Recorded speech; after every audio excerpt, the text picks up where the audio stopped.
Le prochain orateur, j'ai le plaisir de vous présenter Michel Joie. Michel Joie est directeur du transport public lausannois depuis 1999. Il est ingénieur civil de formation.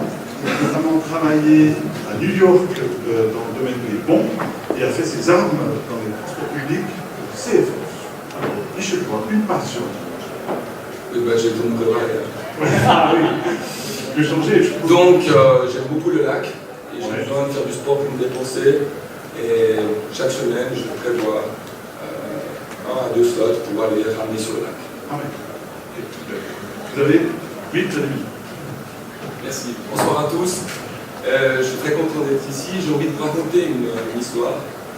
C'est une histoire d'une tranche de vie d'ETL. Et pour vous parler de cette tranche de vie d'ETL, j'aimerais d'abord vous raconter le début de l'histoire. Nous célébrons en effet cette année les 150 ans de la naissance de Adrien Pallard, très connu, mais c'était le fondateur des ETL.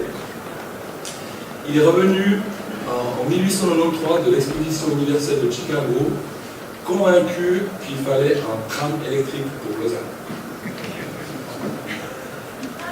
Il a convaincu la population, le conseil communal, la municipalité, il a monté une société anonyme, il a construit le tram, il l'a mis au service en 3 ans, en 1896.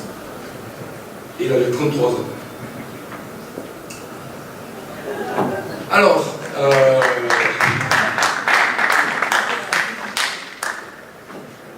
clairement, les TL se sont développés sur la base de cet esprit pionnier au fil des décennies pour développer leur service, se transformer, ils se sont transformés plusieurs fois. Et puis j'ai envie de m'arrêter à 2008. 2008, c'est le moment de la mise en service du M2 et du nouveau réseau de transport public, un moment structurant dans l'histoire des TL. Et dans le backstage, qu'est-ce qu'on avait fait? On a transformé complètement l'entreprise, on a détruit les organisations de métiers pour vraiment orienter toute l'organisation selon des processus pour délivrer le service au quotidien. Et puis on s'est posé la question, qu'est-ce qu'on va faire maintenant? Le constat c'était, on est en train d'engager 40% de collaborateurs supplémentaires, donc on allait modifier la population, la structure de la population de l'entreprise. Les anciens nous disaient, l'ETS c'était une grande famille, mais tout fout le camp, c'est plus la famille qu'on a connue.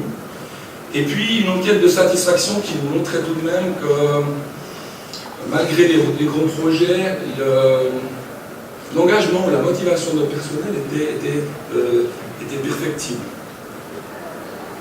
Et puis fort de ce constat, on s'est dit, il y a un truc qui nous manque au cours de notre management, et on a pensé qu'effectivement on avait certainement des valeurs de notre entreprise, mais qu'elles étaient en tout cas cachées et certainement bien entendu pas partagées. Donc on a fait un travail sur nous-mêmes, sur les valeurs de l'entreprise.